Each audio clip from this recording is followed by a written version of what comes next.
Well, we are back. We're on the wrong sides, but we're back. Welcome in. As we both make the change, it is Monday Night Football. It's nice to see you guys. Hope you enjoyed your Monday, especially if you happen to live or work in Las Vegas. I hope you had a good time talking around the water cooler today because must have been fun. Everybody seems to be in a pretty good mood, and nobody more so than this guy right here. Feeling pretty good, dusting himself off there. I wish I got the picture framing correct, but that's all right. Dan, how are you feeling today? I'm feeling optimistic, and it's not necessarily like happy-go-lucky kind of thing because the Chiefs are still 4-3. There's some things they're going to have to figure out. There is some teams they got to play. They can't just allow this to make them complacent, right? You can't let these last couple of games, honestly the last month of offensive play, stall you from achieving the goal. It's early, right? We don't want to get too optimistic because we don't want to get too over our skis, right? It's October. December, January is really when you want to hit the stride and really catch fire. So right now, it's nice to see the offense back to full health, like in terms of the weapons. Offensive line's a concern, which with the depth, which we'll talk about. But this is what you wanted to see when Rashee Rice comes back. It's what you wanted to see when Xavier Worthy came back. Everything starts falling into place. Like that's what they want. The run game is still it's not great, but they are trying different things, which is nice to see. So I'm in a good spot. And that's pretty much the name of the run game right now, but that's okay. For those of you that are joining us for the first time, this is Dan Harms. I'm Ryan Tracy. This is RGR Football. We do things a little bit different around here. This is your show. You guys make the content. We just provide the answers to your questions. So throw your questions out there. If you are regular, put a little question mark before. That will help us pick it out of the chat. And every super chat gets an answer. We are going to get through them, and we're going to get it done because I appreciate everybody being in here earlier than I was even. Yeah. And so we will try to be quick about it. We are mid-game of the first of Monday Night Football, so we'll give you any pertinent updates as we go along. And if you want any of the gear, you want the Kingdom hat, you want the RGR, or, I started this before the season, and now people are like, holy cow, Patrick Mahomes is great again. Well, no shit. You don't say. Just a few weapons and some guys that can block for him will do that. So I'm pretty ingratiated. If you want one of them, you can go get it as well. We start off where we always start off with our boy Minotaur. Give it away, the memberships. If you get a membership, you can participate. You get all the little tweaks and fun stuff that you get here in the chat.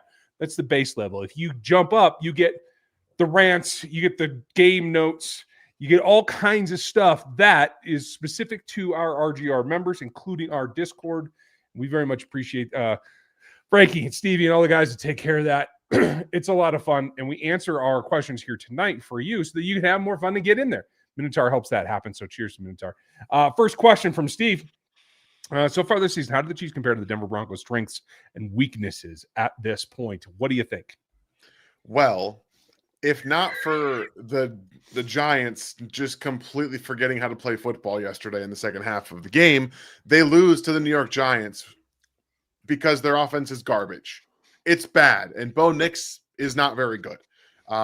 When he catches fire, he's fine. He's good. He can catch. He can make some plays with his legs. He can hit a couple of nice shots here and there. But Bo Nix is playing bad football, and this is the kind of thing that happens when you have a good first season, and then everyone's like, okay, let's watch the tape. Let's see what he does well, and let's take that away. And that is first reads and basically checkdowns. So you take those away, and you force him to go past the first read, and it starts to get a little bit troublesome for Bo. And that's what we're seeing right now. The processing is very, very slow. It takes him a long time to figure it out. Pressure impacts his ability to throw the ball with accuracy. And you see why I was a little bit lower on Bo Nix. It's not just a one-year thing. I think he can be, I still think he can be fine. But I think this is the problem with Bo Nix. And it's been a problem since Auburn, since even at Oregon, where they made it a one read and throw quarterback system. So we have to take some of that into account. But the Giants put up points on that defense. I don't know if it's all structurally sound there with Vance Joseph. They always play well against the Chiefs. They always do. However, I think there are some holes, and I think this offense at full strength is in a position to do that. What's up?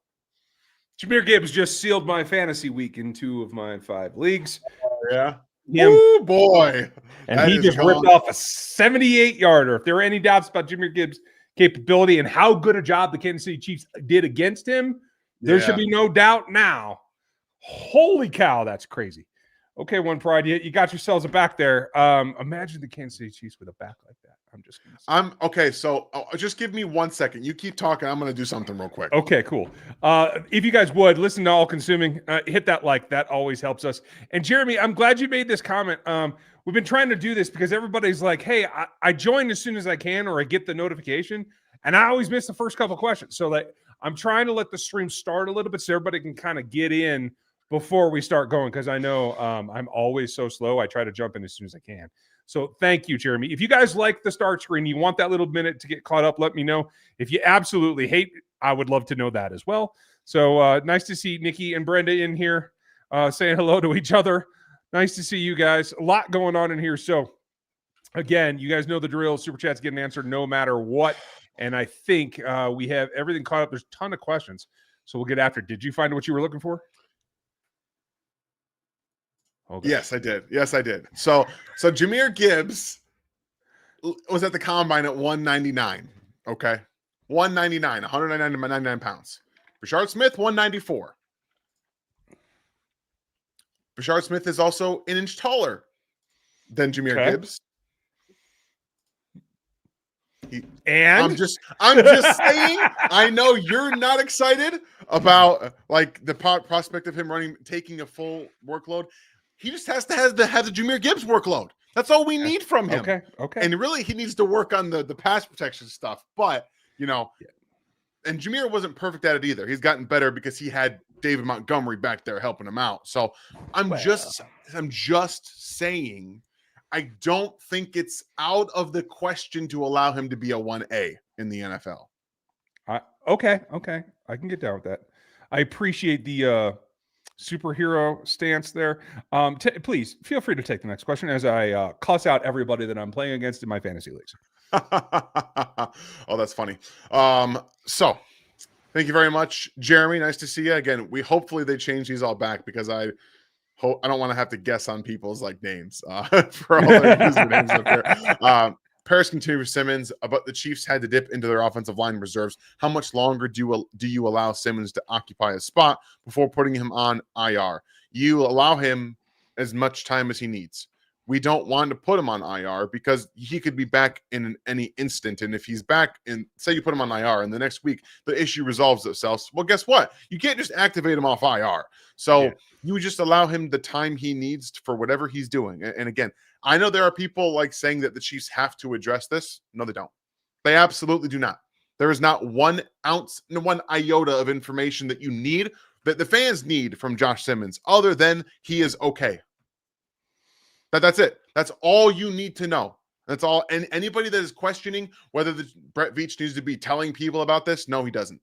So respectfully, just keep him in your thoughts. Hopefully he's okay. And information will come out whenever it does. It is not your job as a person to require information out of someone going through a tough time, regardless of what it is.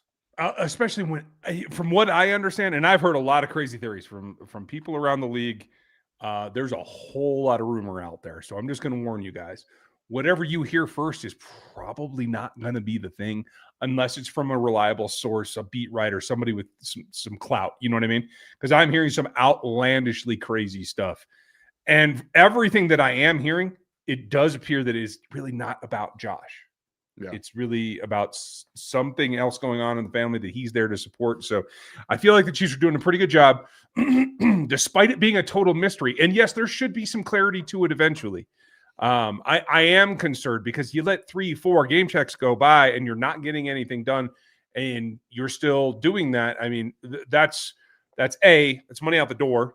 You're not getting a return on. And B, you run into some NFLPA stuff. Somebody asked me on Twitter, and it was a very thoughtful question about when do you get an accrued season? And you have to participate in ball games to accrue seasons. So you start to get in some danger zone there. Yeah. And I just don't want to see the headache come to Kansas City for all of that. But we will see how it progresses. Hopefully it can be resolved soon. I don't think that Nate Taylor, a good dude, I don't think he meant to make it sound so dire as it came across to a lot of folks. So let's wait till we have more of them information. Yeah. And just to add insult to injury, Mike Evans is hurt. Mike Evans is down. I haven't had him for most of the season. I drafted him in 3 leagues in the third and fourth round respectively, and now I'm screwed yet again. So hey, down with fantasy season. It's on to hockey, folks. Micah, do you Wings think are 5-1? Right there you go. Do you think that the Arizona would trade Campbell to us? Any words on Christian Wilkins? They might. I wouldn't trade for him. He's 39 years old. And if they're willing to walk away from the franchise that loves him the most, other than maybe the Jaguars, I don't know if there's anything that he can bring you. And I don't think there's enough. I have not watched his film specifically. I've only seen bits and pieces. So I can't tell you that he's absolutely not worth it. But if you're giving up draft assets for a 39-year-old defensive tackle, you're cracked. It's not a great situation to be in, because it's not, for me, it's not just like you need this guy to round out your defensive line group and it's a kind of a cherry on top kind of thing. No, that's not what this is. You need a guy that can go out there and play 60% of the snaps if he's asked to. I don't think you can get that out of a 39-year-old guy who's pretty much, again, like Ryan said, I haven't watched tape on him either, but we're talking about a guy who's nearly 40 years old on the defensive line, who would have to be a big focal point of a defensive rotation in Kansas City. That's what they were kind of expecting Omar Norman-Lott to turn into this year. Throughout the year, they talked about him getting more snaps as the season got along. Now those snaps are going to have to go to they're going to have to play like Mike Dana and Charles Omenihu inside a lot more if you don't trade for someone that can play defense tackle. Jerry Tillery is going to have to play more one tech. I don't want Jerry Tillery playing one tech. No, this is bad. This is bad. In fact, somebody just pointed out, I think it was Ozzy. Hold on. Colin Saunders tweeting out about burn ends releases, but we will bring him back in a heartbeat. I don't think anybody like it more than Travis Kelce and me. So let's. He's not even playing for the Jags. I know, right? For the Jags. What's the damn point? Well, Jonathan or Kevin, I'm sorry you feel that way. Condescending to who is my question, but if it's to you, then sorry you have soft feelings. See you later. I mean, when we're talking about things that I have literally seen on Twitter, people demanding answers about what's going on, I'm not going to apologize about how I feel about that. And I don't feel like fans are owed anything in terms of when someone is going through something. I don't feel like anyone's owed the information. You watch the people play, but when they're going through a tough time, they are not owed you anything. So just if that's what that's about, sorry, I'm not going to apologize for the way I said that. Nor should you. You get an opinion too. Mr. Pena, nice to see you. And I think I get this. I think you mean Judon. So Matthew Judon was on the Dolphins. Would you want him in case could Spags use him? I think he plays a little bit more true edge end, that is, for Spags, and it could work. I'm just not sure why. He's been through this roller coaster of teams lately. And my guess is the Chiefs probably aren't going to take a risk on somebody that's been let go by so many places. Yeah, it just doesn't feel like that's another kind of player that they want. He's not an edge-setting defensive end anymore either. He's a pure pass rush specialist, and that's not really what the Chiefs want, because they tried that experiment last year, and Spags said, play off-ball linebacker or get off my defense. Mike, I have another one. If Worthy played limited snaps next week, and then the bye right after, what percentage is he healed, do you guys think? I mean, he's probably 85, 90% now. The fact that he took that, I was concerned because he got pulled. He got exteriorly rotated when he got pulled. And normally if you get re-injured off of that, then it's probably not that healed. But I think it was just the initial pop because he went right back in, and I didn't see any change in what he was able to do. I saw him play through contact, so I'm pretty certain with some extra healing, he's going to continue the therapy. He'll be up around 95%. He's not going to be 100% until the offseason, until he just is able to rest.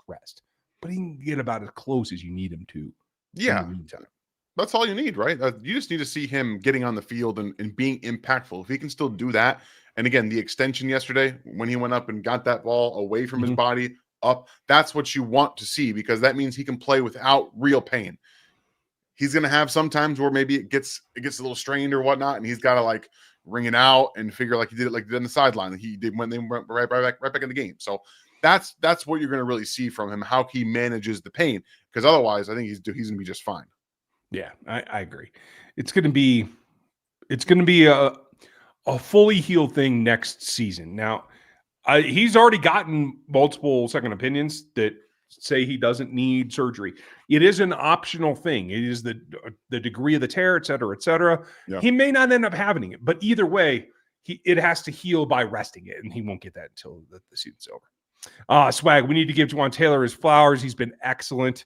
Dan, like you don't, I know you don't like Pop, but he brings energy, some juice, and playing with a passion. That's really valuable in sports. I mean, Juwan Taylor's been pretty decent. I'll give him that. But that only means that he's actually doing his job the way he's supposed to. He hasn't raised his level of play, just cut out his mistakes. So, yes, you're right. We should give him credit for that because it is the detriment to his game. But I still want to see more. It's been a month. That's what we want. I want to see him playing without mistakes because he's a good tackle. Like he's an objectively good tackle without the mistakes. So yeah, absolutely. He's been playing well. Excellent, I think, is a little too far because I still think he's a good tackle, but not a great tackle. I think that there's more that he should have been able to get to, but he has yet to really get to that upside there. However, if you can just play good football, like that's what we need from him right now. Jared Goff has to get killed in the end zone. Sorry. No, you're fine. I was about to say, I love Pop, the spark plug. I love that. I love that guy. Like, however, I also think getting more than 5 yards on a run gives energy to the team, and finding the proper hole gives energy to the team because when you do that, you create big plays. So when the offensive line got behind him yesterday for an 11-yard carry, that's awesome. Right. Like that's awesome. I love watching that. I also love watching Brashard Smith turn a 0-yard gain into like 11, 12 yards because he can make guys miss and then it be explosive. So it's nothing against Pop. That's just who he is. Like that's just who he is. We have to learn to live with that. And I live with it. Mike Evans looks completely dejected. Vita Vea trying to pump him up as he goes into the locker room. I'm just going to tell you now, he looks like Mike Evans' season is over. Came back a little too early. Yeah. This is what we always talk about, like, especially for guys like X, guys that are always putting themselves into a position where they could be at the mercy of a defender for what happens to them. So difficult to watch. Swag Boy, Commanders at Bills, bye. At Broncos, Colts, Cowboys, record prediction for that stretch. Bye isn't a W. Yeah, that's 5-0. That's what I got. I'm going to say 4-1, and I don't know who it's going to be, but I think they're going to drop one of them. If I had to guess, it would be the Bills still, because for whatever reason in the regular season, and by the way, I'm okay with it as long as they make the Super Bowl, which they do every time they lose in the regular season. That's what it is for me. You and your sanity annoy me. I know. I obviously want them to go 5-0, but I just think that one of these games that they're gonna drop one of them. However, I will give you a caveat. If they run the table, they will win the Super Bowl. I will say that right now. I think if they run this table, I think they're going to win the Super Bowl. Oh, I love that. If you want to put that money down, I got a spot for you. Profit X, America's #1 sports prediction market, is a peer-to-peer sports prediction market where users play against each other instead of a sports book versus the house. You will almost always get the best price on any spread, money line, total, or player prop since you're playing against other people rather than the book. Profit X offers dual currency system, either Profit Points or Profit Cash, and operates across 40 states. Use the promo code RGR and claim up to $200 in Profit Cash on all plays for the first 30 days playing on the site. Profit X gives you the best lines in the space, and you can even set your own odds on specific wagers on your players, all at Profit X. Go there and use the code RGR. Terms and conditions apply. Let's get into this. I like that question, by the way. Swag, I should have said that before I started. Yeah. the read. You got another one here. I would still trade for a running back. We desperately need D-line help ASAP. Love the show. Thank you for being here. And I wouldn't argue with each. The problem is, again, you have to restructure, probably not Travis, but you could. Chris Jones, Trey now, but you got to get some draft capital. I will double check what it is, but last I looked a couple of days ago, it was still 3.4 million. That's not enough room to absorb a significant contract of any kind at all. No, and as much as I think the Chiefs would also like to trade for a running back, I don't think you can reasonably tell yourselves that that's where you need to go right now. With the loss of Omar Norman, it pretty much seals they need at least 2 defensive linemen. And that's going to be, if you get 2 at all, 2 players at all, the trade deadline is going to be on the defensive line. The best you can hope for right now is that the Jags cut Colin. Yeah. Because he could walk back into the room. I mean, let's just be real. He could do that. And maybe somebody needs something you don't. I don't know who I would move on from, but if you had to trade salary for salary, meaning player for player, who would you be looking at? I really don't know.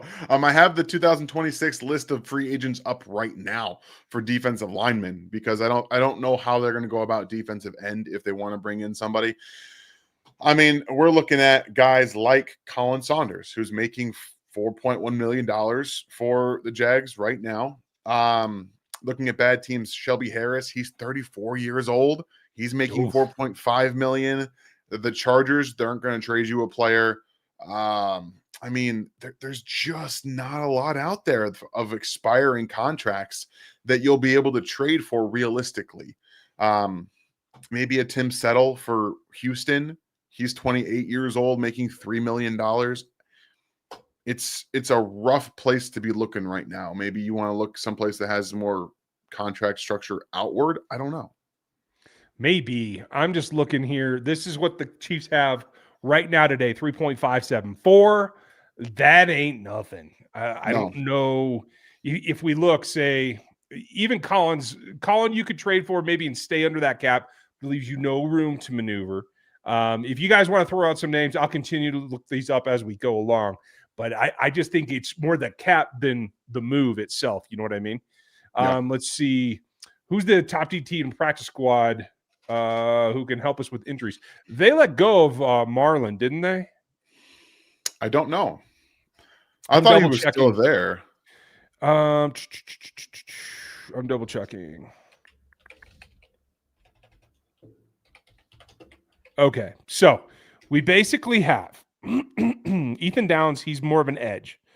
Tyreek Smith, definitely an edge. There's Broderick Martin, who was brought in that trade. There's Zach Pickens, the kid from Zach was from Kentucky, right? Yeah, he played with the Bears. He was drafted in the 3rd round, if I'm not mistaken. Yeah, let's have a look at that real quick. In fact, let me do this. Maybe I can share this one too. Oh, what an idea. Oh, except I have to go change something. Hold on. There's always something I have to change because Dunn did something wrong the first time. That's what I do. Mm-hmm. It happens. It does. Constantly with me. Okay, here we go. So we have Zach Pickens. It was South Carolina. I was wrong about that. I keep thinking Carolina or Kentucky for some reason. So here's his original team. He's got 3 years experience. That goes a long way. You weren't going to develop in Chicago. No offense. I mean, let's just be real. 3rd rounder, pick number 64. I can live with that. He was brought in late, right? As was Broderick, who's been, I believe, elevated once already. Am I wrong? Who? Broderick? Yeah.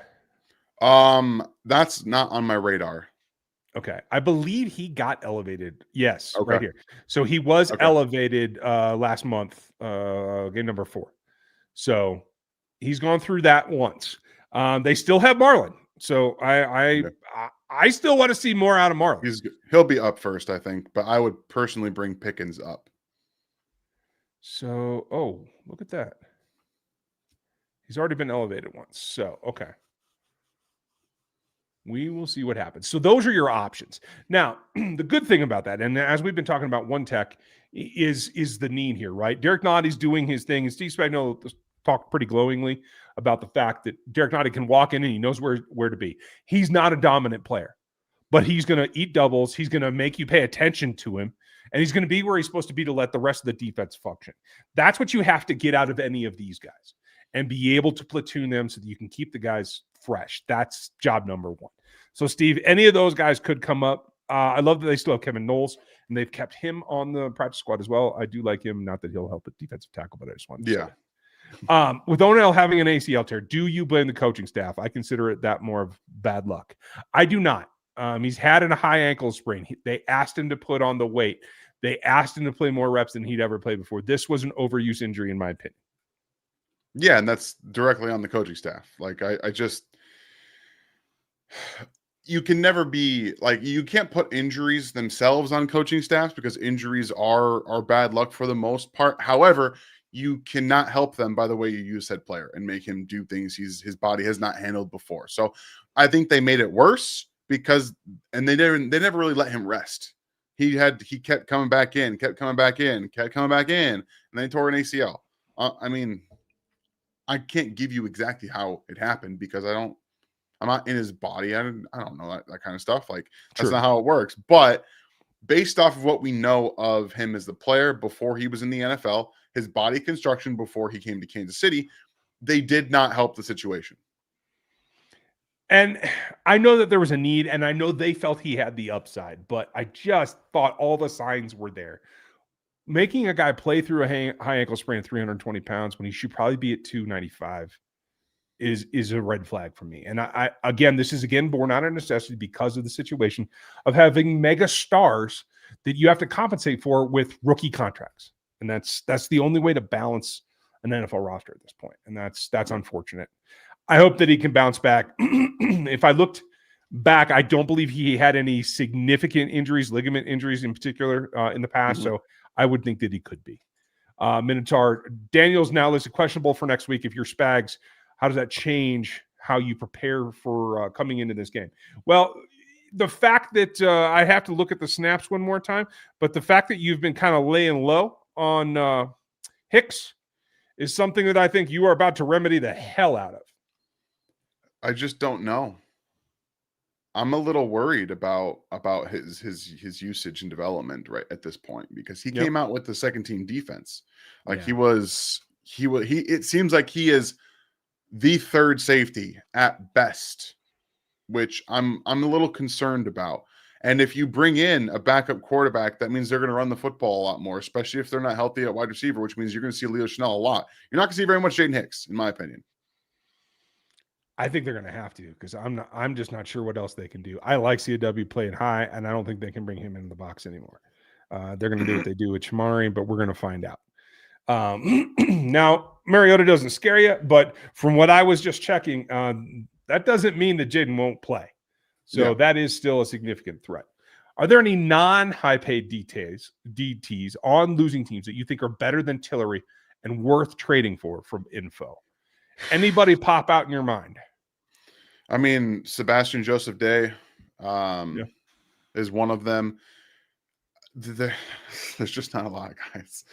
This is part of the problem with signing Jerry Tillery and trading for Derek Nottie. You give yourself no real wiggle room to go out and get somebody else, and something you should have remedied in the draft as well as free agency last year.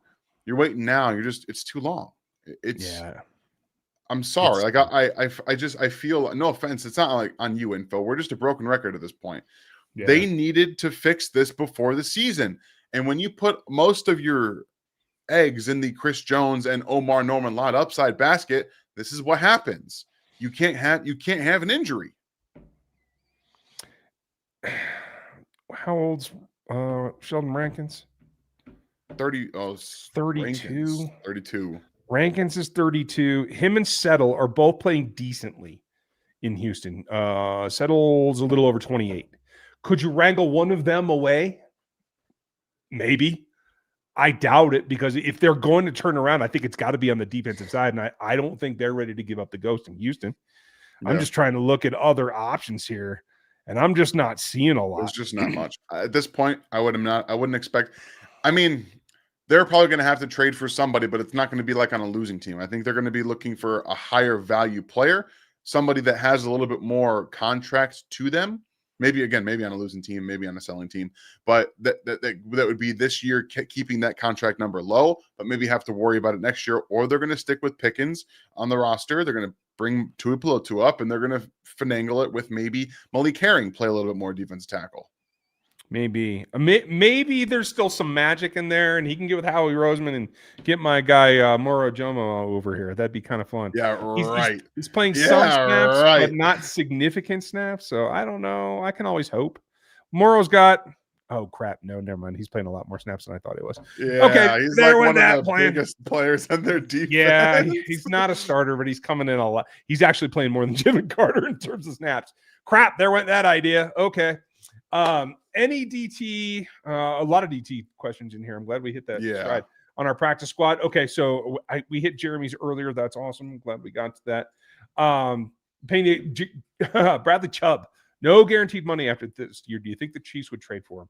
Would Spags use him in this offense? He is a Spags style player. I just don't know if they have faith in him. I question his motor. I always have since he was in Denver, and I don't think he's proven me wrong in any way in Miami. I don't think he's a good player. I think he had one good year in Denver and got paid from Miami, and he's not been good. He's just not been a good player. So maybe Spags and Joe Cullen can get more out of him than now. I will say this: Miami is a soft organization. They are soft. They are the softest organization in football. They play soft. They don't play tough football at all. Coming to a different type of organization with the Chiefs that would probably get more out of him, I think you could do that. However, it would need to be a mental change and shift from Bradley Chubb, who has played with the Dolphins forever now at this point and maybe sunk into that mentality. Yeah. I don't know, man. I question. I know. And here's the thing. I'm not even saying it would work. The whole ship's on fire. Like literally all of it. So if you don't make calls now, there may not be a GM to talk to next week. You know what I mean? This like me burnt down to the studs. Yeah. I don't know what's going to be left. So I'm a little concerned about trying to do that. Chris Pete, heard the rumor about Fulton trade. I have not heard this. I don't know who's making this stuff up, but I can't see it. I don't know why a team would trade for a guy who can't get on the field. But could you see it happening? And if it were to happen, how much would they gain cap-wise? I'm glad that you brought this up because I was able to pull it up and do a little dance here for you, pal. So this is the Fulton contract right now. If you were to trade him, you would be out a little bit of money unless you can negotiate that out, which you can do. And you save about 4. So this is, if you feel that your young corners are good to go and you don't need him going forward, this is a player that maybe you could move to get Bink back and see if you can bring Colin home. Because I have to say, they need Travis Hunter on offense in Jacksonville, so they need more corners. So maybe this is something you could spark some interest in. I don't know. Weirdly enough, they traded Tyson Campbell for one of the Song? No, they traded him for one of the corners in Cleveland. So Newsom? It was Greg Newsom. Yeah, it was Greg Newsom. So they've already been like rotating out corners.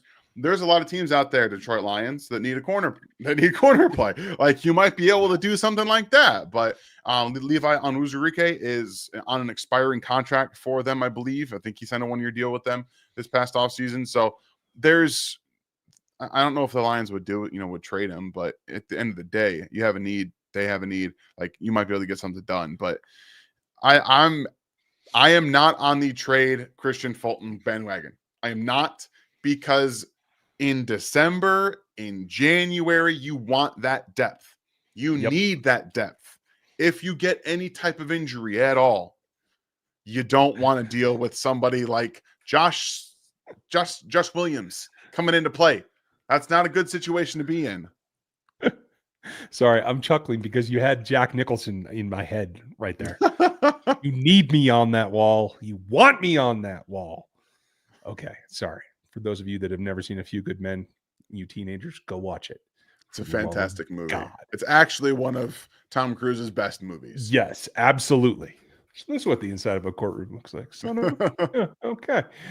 Could you compare the level of play of Moore and Simmons Maybe tell how each player's strengths and weaknesses compare to each other and who's the play style fits better in the offense. Yeah, sure. Not a worry. I will tell you, I'll take the style do you have any technical comparisons you want to do?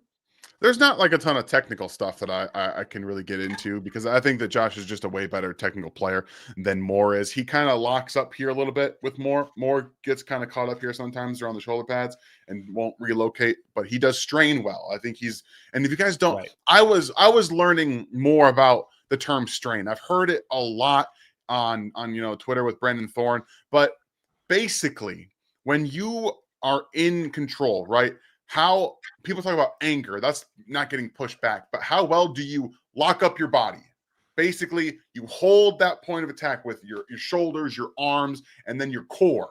Not necessarily your anchor, but your core. How well do you strain that block out? How much do you absorb that power? That's basically what I think Jalen Moore is doing well right now, is straining and not letting guys get to Patrick Mahomes. Anchor's where you reset your lower body. Strain is where you reset your upper body.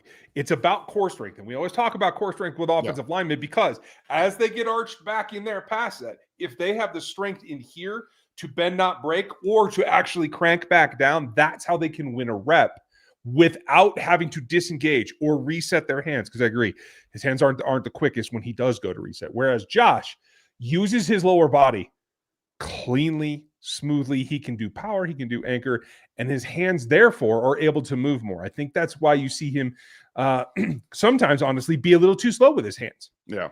He lets his hands fall a little bit because he knows that he's going to reset them. I don't like that. And I think that's a mentality he's going to have to get out as he evolves. But I think that's just based on the fact that he knows he's a better athlete than 90% of the guys that he's facing. I'm with you. Would you rather extend McDuffie for 35 plus a year? Holy cow, that's a lot. With no easy out, trade him. What could we get for him?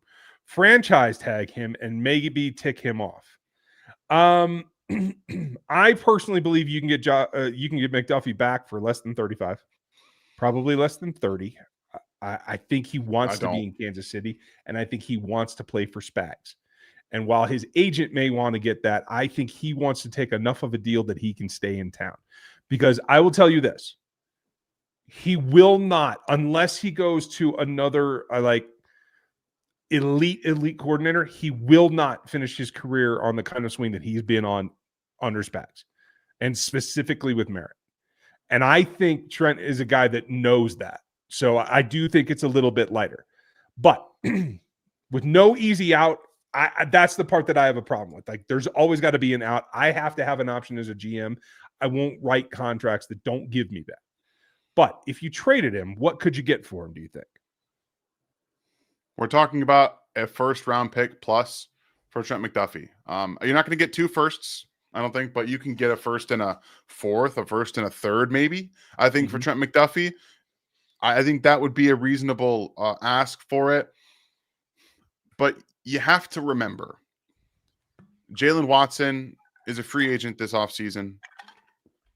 You probably don't have Christian Fulton, especially if you can't count on him to play. Right. You have Noah Williams. I love Noah Williams, but he needs somebody else there.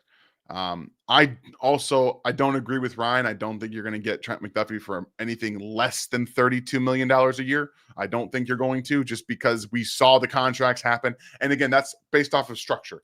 The structures were different. They didn't pay out a ton early on, and you're going to have to guarantee money, things like that. So it ended up working out a little bit differently, and it was extension, right? When you extend, we're talking about that $31 million or $32 million on the new contract, but it evens out over the course of the contract. So it comes into like 29, 28. So while the extension, I think, is going to be closer to 32, I think the value overall will still be a little bit less, like we've seen with the Sauce Gardner, with Derek Stingley and guys like that. So I'm still of the opinion that they are going to have to extend him. To quote Samuel L. Jackson, well, allow me to retort. Here is the table for the current APY for the top. Oh, and I hit it too much. Hold on. So let me get to the point where we can actually see what we're talking about here, folks. So you have Sauce and Stingley at the top at 30, right? And as you said, if you write that contract, it actually falls a little bit. Yeah. I expect them to do just enough to get over Sauce's number with the extension dollars and have it actually fall. So 35, I don't think you have to go to. You could be right at 32, but I have a feeling it's closer to just over these leaders right now. Yeah, and I think that's where the math will prove you right? I think the extension number about 32, but overall or something like that, and it'll be just over. Just like I like to do, just sprinkle it over that. Right? It's just a Wait, do it again. I need to get checked. I heard just a Speaking of sprinkling, sometimes it's not sugar, and sometimes it's not spice. Sometimes you need something tougher. Have other boot brands that you experience taking a long time to break in? Choosing work boots used to mean sacrificing comfort or durability. If they're good, they didn't last, and if they lasted, they wrecked your feet. Brunt thought that was all BS, so they built boots tough and give you a great feel from day one. No break-in, no sore feet, because people out there doing the real work shouldn't have to choose between comfort and durability. I wear these because they just get things done. You can see in their quality across the board that comfort is part of it, but so is all the toughness that you're looking for. Brunt was tired of workwear brands out there cutting corners. You work too hard to get stuck in uncomfortable boots that don't hold up. So they built something better, boots that are insanely comfortable for any job site right now. For a limited time, our listeners get $10 off of Brunt when you use the code RGR at checkout. Just head to bruntworkwear.com and use the code RGR, and you're good to go. And after you order, they'll ask you where you heard about Brunt. Do us a favor and tell them that it was from RGR. And I appreciate that very much. Now, to all these conversations goes Joe's question. The Chiefs defense is playing good, but is there enough depth to continue playing that well? And that's the problem. Norman changes. The lack of him being a depth guy to go to in the hope that he progresses it changes things. So they got to do something about it. I think the corner situation, as you said, if Fulton comes back and he's a viable even as a replacement, if Jalen has a bad game. Jalen's played well a couple of games in a row now, which has me feeling pretty good, but he's never 100% consistent. So maybe you got to keep that. Are there other positions you're nervous about? Because I feel like they're one linebacker injury away from being in trouble. I mean, to an extent, I don't disagree.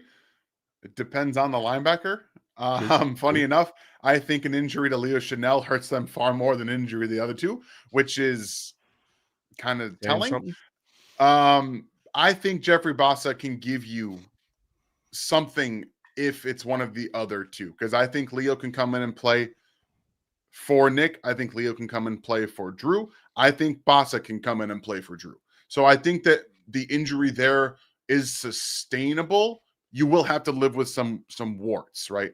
It will not come without warts, but I think you might find effort and speed plays from Jeffrey Bassa that help that. It's just the defensive tackle for me. I think that they have pretty a one player at depth at linebacker for the Chiefs at linebacker. I think they have multiple at safety and corner, which is very helpful, which you really need. Again, why I don't want to trade their guy in Christian Fulton there, but it's just the defensive tackle room, because everywhere else is what they've done. It's rotations, it's depth, and I'm feeling pretty comfortable with that overall, but not defensive tackle. I'm with you. Darkness Falls, thanks, buddy. Appreciate you. Rice, X, Thornton, Hollywood, the Four Horsemen. I like that one. Nice. But you got to give Juju a little love, right? Can we make it Five Horsemen? Juju's the one laying the wood out there, so looking like Hines to me. Not just that. Every time they're in like a third and long situation, where does the ball go? Juju Smith-Schuster, 3rd and 19, no problem, I got you. 3rd and 13, no problem, I got you. Deflected, no problem, I'll catch that too. It doesn't matter. Like, he's doing all the dirty work, like Ryan said. Like, Juju's been playing really good football. You know what, though? If I was Brian Branch, I'd probably call him the Four Horsemen and that sumbitch. That's what I would do. But I might have to put that on a T-shirt. Thanks, Darkness. Your thoughts on Jamal Roberts out of Mizzou to go with Smith next year? What do you got? Don't know. Guys, I do appreciate the asks about running back right now. But for those of you that don't know, I also work at the Bleacher Report, but my positions are DBs and tight end. So I have a lot of information on running backs for you guys right now. I know it's normally his thing, and he's done the skill guys for us for a long time. But sometimes there's only so many hours in the day. And Ozzy, I appreciate this comment, even though I'm jumping you in the line here a little bit, because sometimes I forget about these. That's things. fair. So we got that. Christopher, appreciate you. When can Chiefs put Royals in and get snaps out of him? November or December? Possibly. Here's the thing. There's 5 guys ahead of him playing well. Mm-hmm. That's the problem. Juju's not making mistakes. Thornton's not making mistakes. Thornton allows X to be your actual X receiver and not have to stretch everything. So I just don't know if there's enough reps for Jalen Royals right now. It sucks because you do want to develop him, but he is. I know it's not the same. He's getting those mental reps. He's on the sidelines. He's watching what it looks like to execute at a high level for all those wide receivers, because next year he's going to be asked. There's going to be more asked of him no matter what. Somebody's not coming back. Of the 3 guys that are in front of him, not named Xavier, not named Rashee Rice, one of those guys, maybe 2 of them, isn't coming back. So he's going to be tasked with more next year.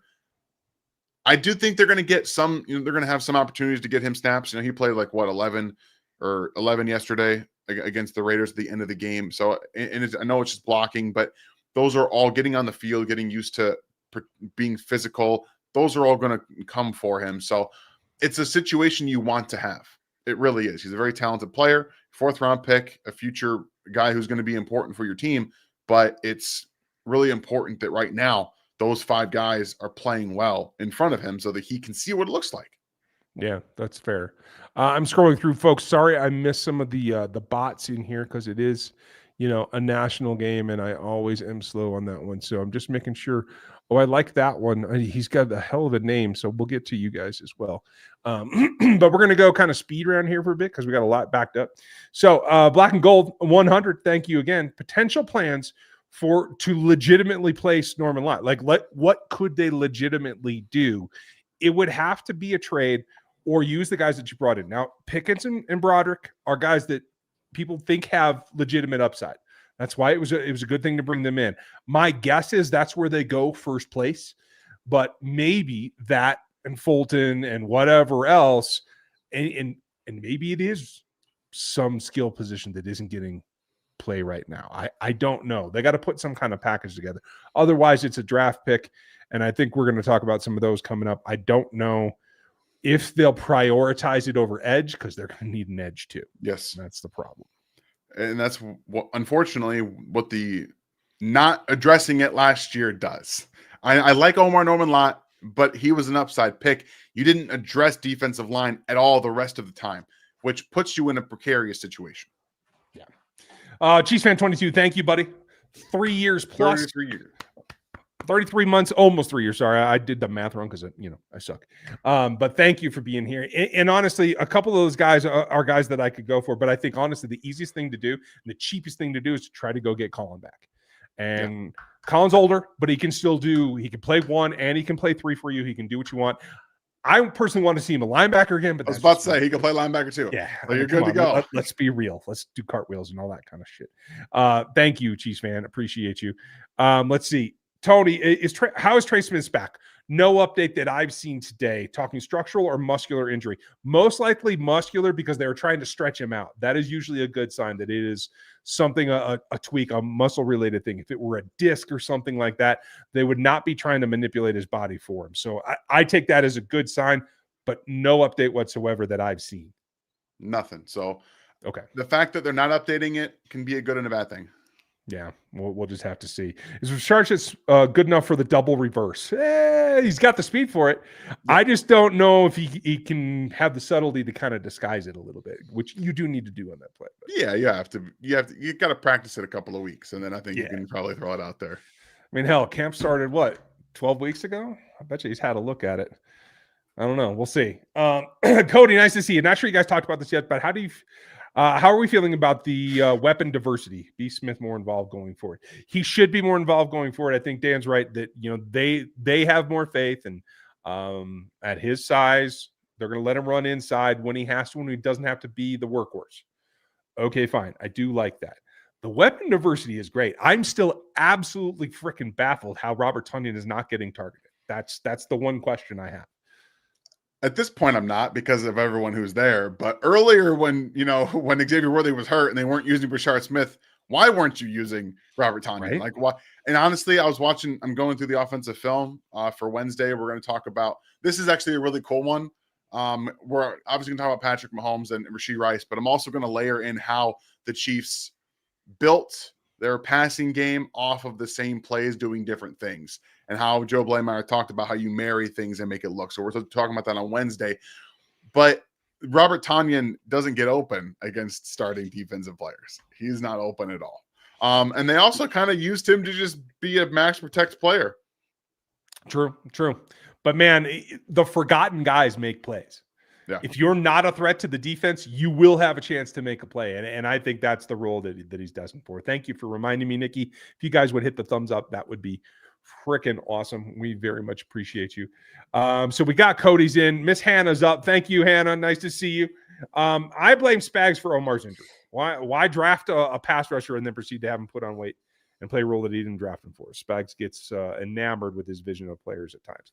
He does, but I am not certain that is on Spags, because I don't think they had a choice.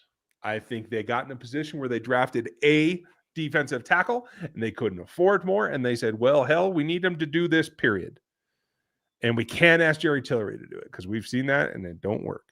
So I feel like it's more about the fact that Spags, as the chef, didn't have the ingredients to build the defensive line the way he wanted it.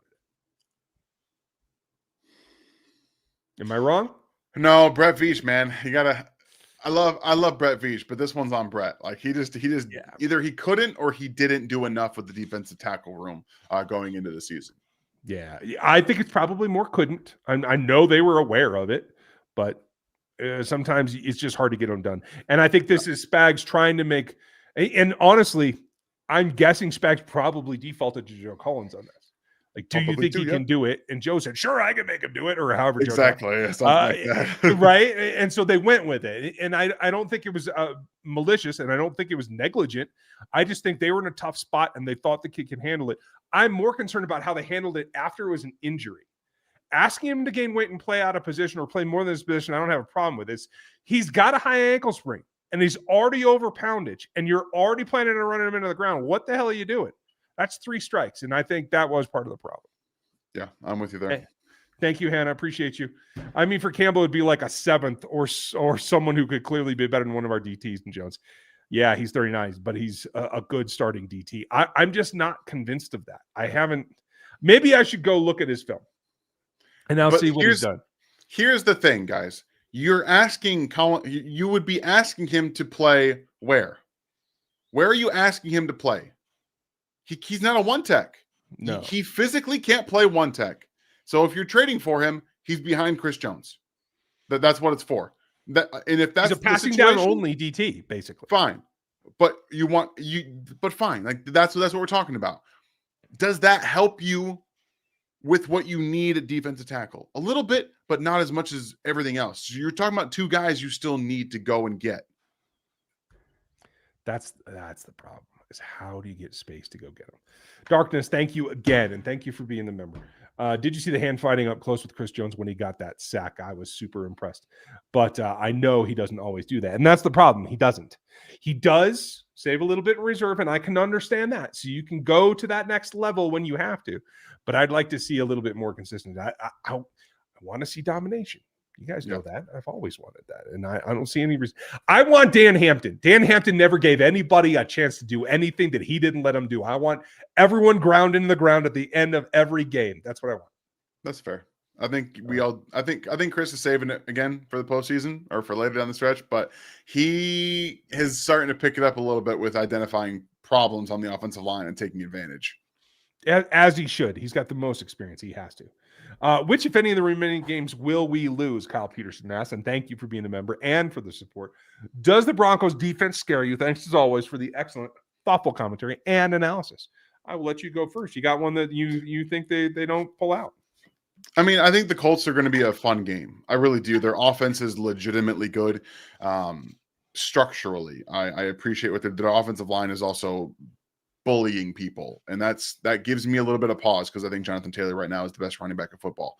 I don't believe their defense is real. I think it's fake. I think you can absolutely throw on that defense. I think you can do whatever you want to be very honest with you. But that would be I think that'll be a fun offensive game. I don't know if the Broncos go for it. Those pass rushers are real. Oh, for sure. And you are going to have to adapt to them. But they're not you can move in on pass rushers. Defense. They're not elite pass rushers. They are, again, they fit the mold. I think Kwity Paye is fine. I think that Leitu Latu is getting a little bit better. He's still a technician, not a speed or power guy. I was talking about the Broncos. My fault.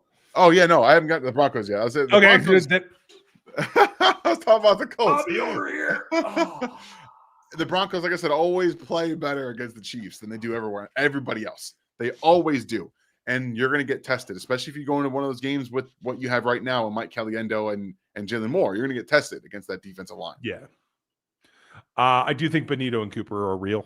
And I do think that they have the skill sets that can affect these tackles, except for Josh Simmons. So let's hope that they can get him back by then, because I do think he has the footwork to keep up with him. I think Jawan Taylor will probably have a couple of penalties because he has to leave at the snap, if not a little bit early, to combat those two speed rushers. So I am concerned about that. Thank you, Kyle, for always great questions and for supporting us for as long as you have. We very much appreciate it. I think the Broncos could be a split. Because I'm a little concerned that they're beating up on bad teams, as they should, but I'm a little concerned that when somebody punches back and your offense stalls for a couple of drives, I got to see it stay together, because I think the Chiefs defense will be able to limit the Broncos offense, but I fear for the frustration level when the Broncos defense puts up a fight. Yeah, I'm with you. 900, nice to see you. You have any clue where Reed got the fake play from fourth down? I don't. I guess Patrick said in the presser, which I did not hear myself, that it was from one of the commercials. So, hey, it is what it is. And I have a small announcements for you here. That man Baker's coming for your lives there, Lions fans. They just got in the end zone, and Baker's not giving up. So there's still fantasy life for 2 of my leagues. I'm down to 2 out of 5 tonight, fellas. Christ. What DTDE do you see in next year's draft that the Chiefs should look at? I know the guy that I'm kind of enamored with right now didn't have the greatest game yesterday or this weekend. Do you have anybody that you know you like? Okay. So I like the kid that wears 9 from Texas Tech. His name's Height. Yeah. He's got good length. He's got good explosion. He can come off. He can convert speed to power, but his handwork needs work. And his inside counter is inconsistent at best. But I like the things that he brings to the table. So there's somebody to look at, Christopher. And again, I don't do my breakdowns like I used to. I watch live and I write down names. I'm not dissecting from broadcast film anymore like I did when I was on the draft shows. I wanted to ask if we should still sign Christian Wilkins or trade for someone like Trey Hendrickson, Jeff Simmons, or Jermaine Johnson. I want nothing to do with Jermaine Johnson. I don't like him. I don't think he's a person that gives a shit about his team. I think he's a me first guy, and I want nothing to do with him. Trey Hendrickson's too expensive, and I think, honestly, they're going to get somebody to bite on that. Simmons is the question mark for me, and having Borgonzi in the pocket, I don't know. What do you think? I don't think any of those are going to happen. I think Jeffrey Simmons is a cornerstone player for them. I don't think Borgonzi's letting him go. Okay. He shouldn't. No. But I don't know. Do you play 2 high safety versus Washington next week with the wide receiver? The wide receiver, who's that? Just with their wide receivers, I would imagine. Oh, okay. Yeah, because Terry, did he play yesterday? He didn't play yesterday. Neither did Debo. I imagine both will play against the Chiefs because that's how this works. Yeah, agreed. I think you do play some 2 high safety more for Mariota because I think it's going to give him some pause. If you turn your back to him, he will pull it down and run it too. So I think you want to give him some options that he has to work through and kind of hold him in the pocket a little bit till Chris can get there.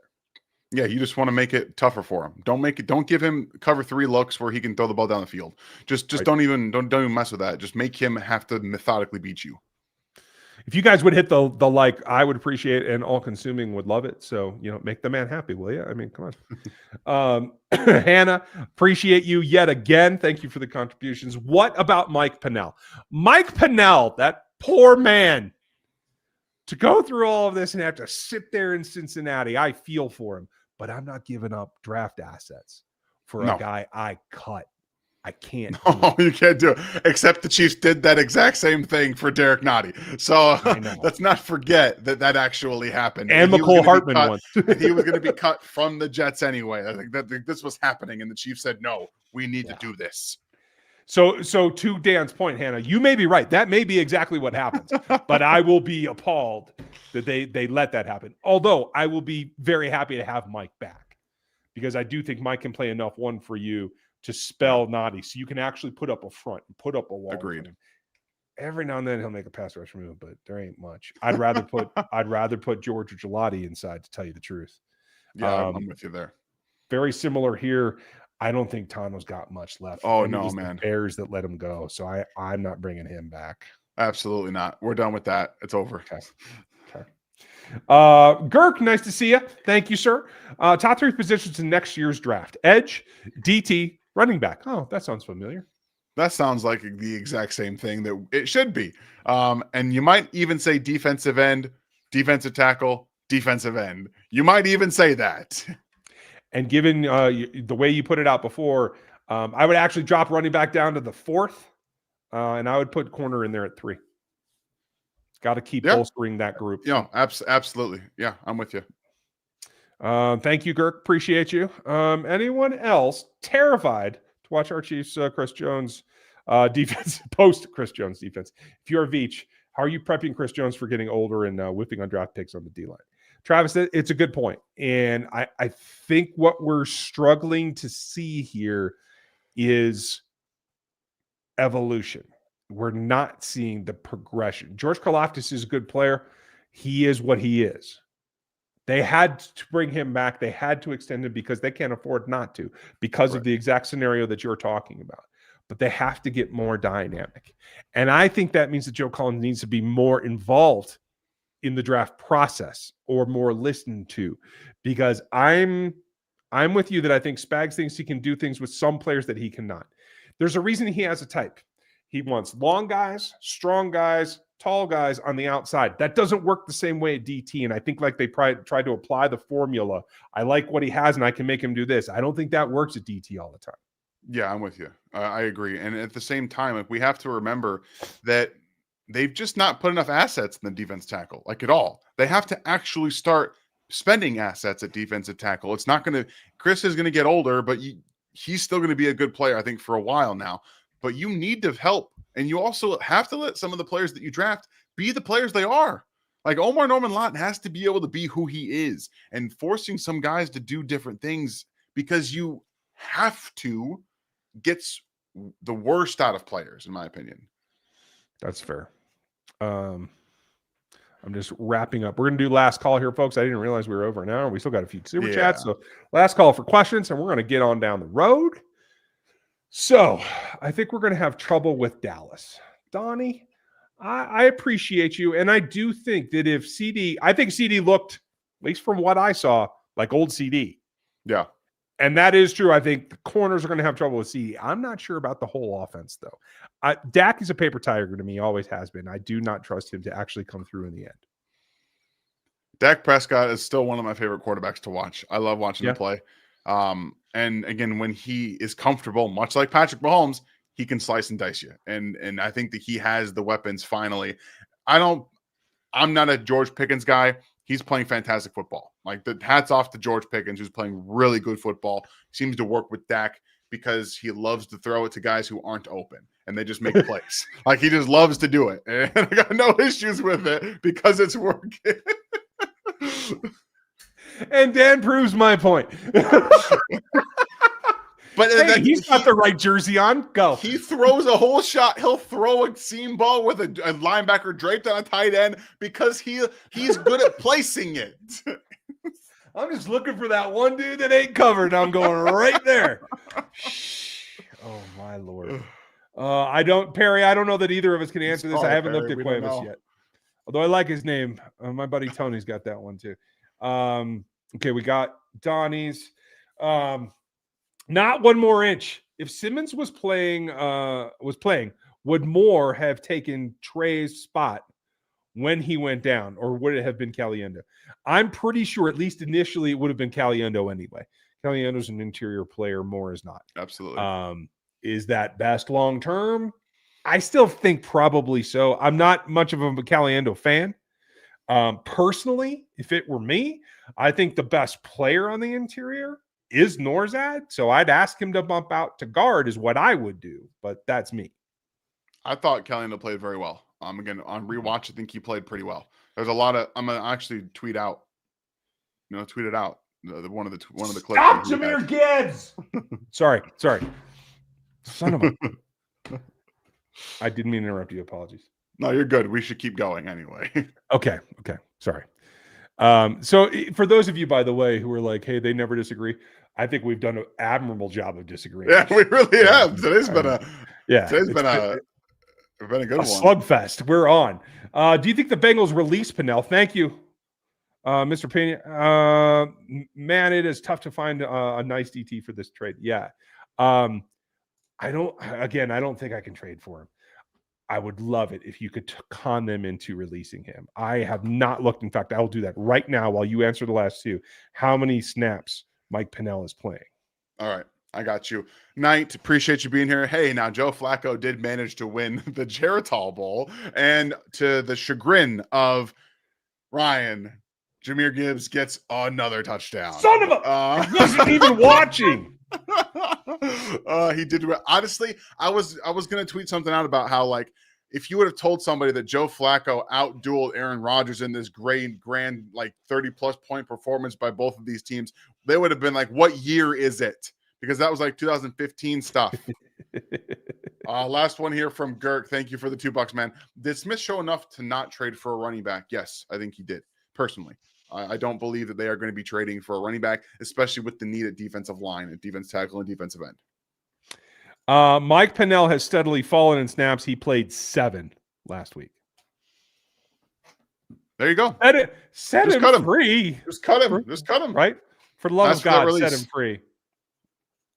Oh, man. Okay. Thank you guys for hanging in with us and for our opinions that you might not agree with and that we don't agree with each other with. I appreciate you. Let's keep our feelings to our feelings and let's enjoy football, although my fantasy season is coming to an abrupt end. So there's always that. I'll have something for you tomorrow. Dan's got film as always. We're going to keep on churning this thing away. Don't miss Gary. We moved the stats to Wednesdays so you guys can have Thursday night free and still get all the angles that you want on the Chiefs. So don't miss those as well. Thank you for being here. Thank you for supporting us. And Dan, thanks for letting me run over tonight. Oh yeah, absolutely, guys. We're having a great time. Chiefs are rolling and this is a lot of fun. So thanks for being here with us tonight. That's awesome. Thank you. You guys rock. We'll talk to you tomorrow. Thanks for watching this video from the team at RGR Football. Click these videos to see more and subscribe to RGR Football.